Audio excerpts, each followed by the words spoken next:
Hi hello ಸ್ನೇಹಿತರೆ, ನಾನಿವತ್ತು ಹೋಗ್ತಾ ಇರೋದು ಕೋಟದಲ್ಲಿರುವ ಅಮೃತೇಶ್ವರಿ ದೇವಿ ಟೆಂಪಲ್ಗೆ. ಈ ದೇವಸ್ಥಾನದಲ್ಲಿ ನನಗೆ ಅದೇನೋ ಒಂದು ರೀತಿಯ ಅಪಾರವಾದ ನಂಬಿಕೆ. ಸುಮಾರು 4 ವರ್ಷಗಳ ಹಿಂದೆ ನಾನು ನನ್ನ ಹಸ್ಬೆಂಡ್ ಈ ದೇವಸ್ಥಾನಕ್ಕೆ ಒಮ್ಮೆ ವಿಸಿಟ್ ಕೊಟ್ಟಾಗ ಆ ದೇವಸ್ಥಾನದ ಜೀರ್ಣೋದ್ಧಾರಕ್ಕಾಗಿ ಕಲೆ ತೆಗಿತಾ ಇದ್ದರು.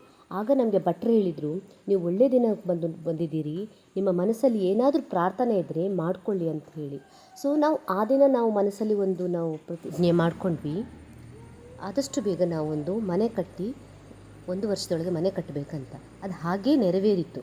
1 ವರ್ಷದ ನಂತರ ನಾವು ಪುನಃ ದೇವಸ್ಥಾನಕ್ಕೆ ವಿಸಿಟ್ ಕೊಟ್ವಿ.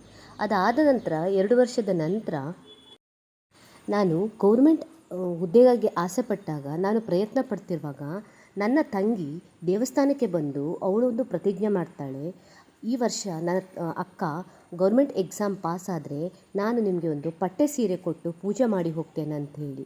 ಆ ದೇವಿಯ ಲೆಕ್ಕದಲ್ಲಿ ಅದು ಕೂಡ ನೆರವೇರಿತ್ತು. ಈಗ ನನಗೆ ಜಾಬ್ ಆಗಿ ಒಂದು 5 ತಿಂಗಳಾಗಿದೆ.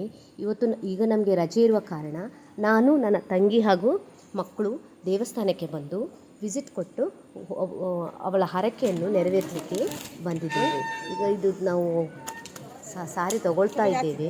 ಅಲ್ಲಿ ಕೋಟದಲ್ಲಿ ಒಂದು ಹನುಮಾನ್ ಸಿಲ್ಕ್ ಅಂತ ಒಂದು ಅಂಗಡಿ ಇದೆ. ಅಲ್ಲಿ ತುಂಬ ಒಳ್ಳೆಯ ಬಟ್ಟೆಗಳು ಕೂಡ ಸಿಗ್ತದೆ. ಸೊ ತಗೊಂಡು ನಾವು ದೇವಸ್ಥಾನಕ್ಕೆ ಬಂದಾಗ ಅಲ್ಲಿಯ ಭಟ್ರು ಕೂಡ ನಮಗೆ ಒಳ್ಳೆ ರೀತಿಯಲ್ಲಿ ಸಹಕಾರ ಮಾಡಿದರು. ಕೇಳಿದರು ಏನಕ್ಕೆ ಯಾವುದಕ್ಕೆ ಹರಕೆ ಅಂತ ಕೇಳಿದರು. ನನ್ನ ತಂಗಿ ಹೇಳಿದ್ಲು.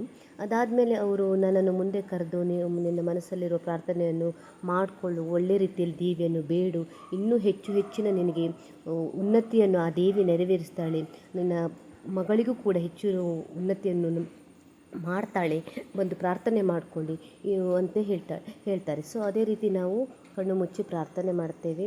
ದೇವಿಗೆ 3 ಪ್ರದಕ್ಷಿಣೆ ಹಾಕಿ ಬಂದು ಮತ್ತೆ ಪುನಃ ಪ್ರಾರ್ಥನೆ ಮಾಡಿ ಕಾಣಿಕೆಯನ್ನು ಕೊಟ್ಟು, ಮತ್ತು ನಮ್ಮ ಹೆಸರಲ್ಲಿ ಒಂದು ಪರಮಾನ್ನ ಮಾಡ್ತಾರೆ ಅಂತ ಹೇಳಿದರು ಎಲ್ಲ ಭಕ್ತಾದಿಗಳಿಗೆ.